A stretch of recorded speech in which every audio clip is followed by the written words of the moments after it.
Hello, and welcome to a tutorial on how to make a mob system.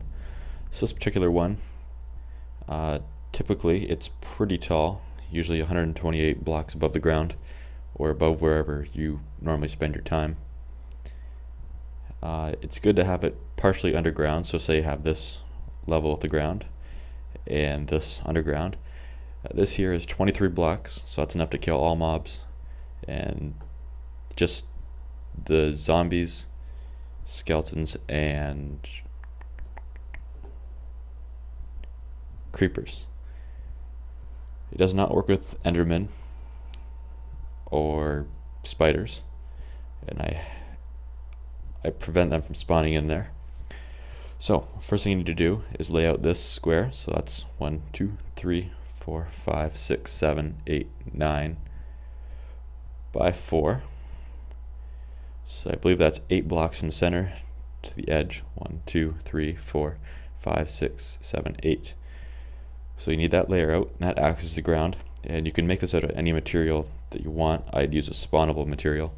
I wouldn't use dirt for the outside, especially since Enderman from the outside can take dirt blocks away. So first thing you're going to need to do once you have this floor down is go around all the edges and place blocks, and these need to be 5 high for each level.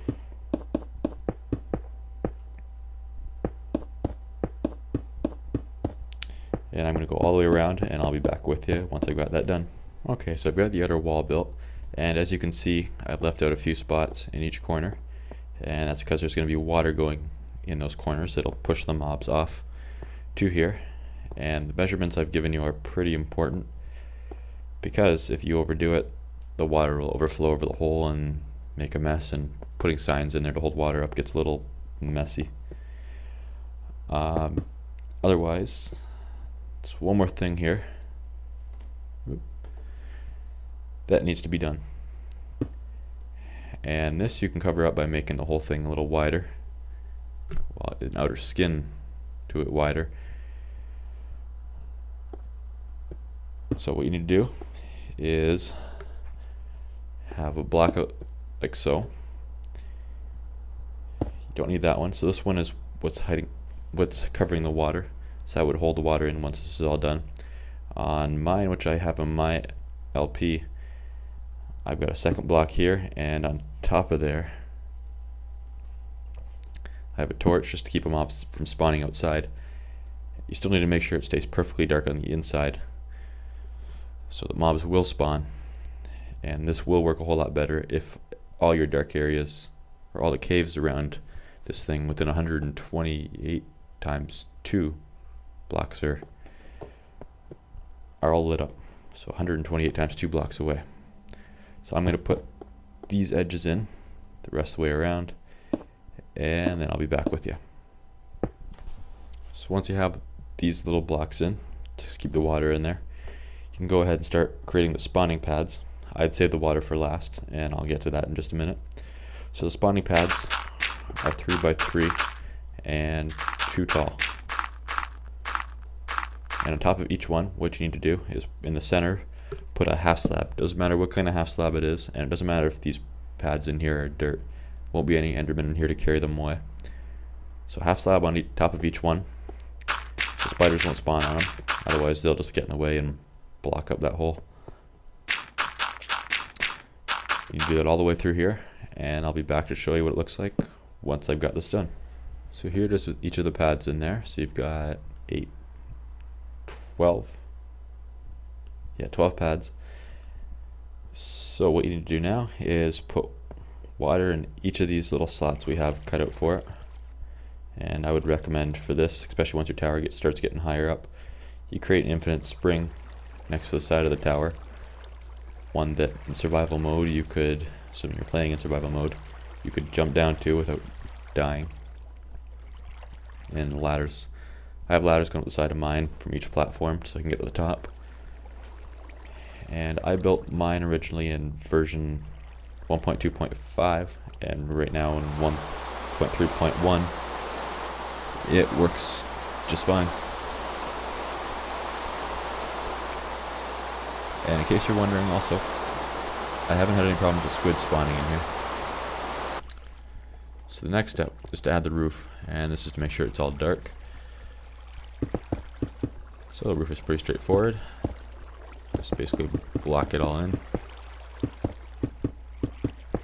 Okay, so here we are with the roof closed in, and be warned that once your tower's real tall and you block in this top block on the very top of it, top center, it's going to update lighting all the way down, and that's going to cause a little bit of lag. For me, it freezes for a second, and I've got a pretty good computer. With this little one, it doesn't. But it does get darker in here. There's a little bit of light because I made this tube out of glass. I have it made out of glass in my LP as well. I have it in a big dark room though, so just make sure not too much light gets in here. You can pull up the light level with F3. So to make your tower taller, all you have to do is just add the same thing we just put there on top of this, and then punch a hole through the center leading down, straight down.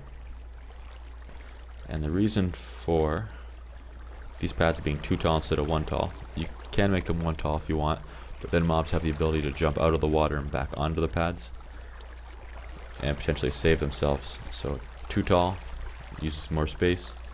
Maybe it's not as efficient. This is how I have it though, and it works pretty good. So once you've got this done, your mob system should start working. And if mobs don't die on impact, then you've probably got the whole system up there too close to the ground. So this is what I've got in just a few seconds here. And it isn't much. The odd skeleton will come down and shoot you 2 through here. What I've done to help prevent that is take a half slab, one on the top and one there. You can still get in and pick up all the stuff, however they shoot at you less. Also guys, if you have any more questions about this, then just throw the questions into the comments below and I'll be happy to get back to you and answer those. So to give you an idea how big this tower really is, I brought you to my LP world, and this is the tower I've got. So you can see I have torches all around along the outside on each little platform there, so mobs won't spawn there, and it lights it up well at night. I've got fences going up the side. This is a little visual touch, and that is 128 blocks from ground level. I believe that brings it up to 192, 196, somewhere around there. And I get pretty good drop rates, especially when I go up there a bit to work on it or something. So here's what I got in a few minutes. After 5 minutes, stuff despawns, and with 1.3 objects all now merged together, so that's actually more gunpowder than it looks like, most likely.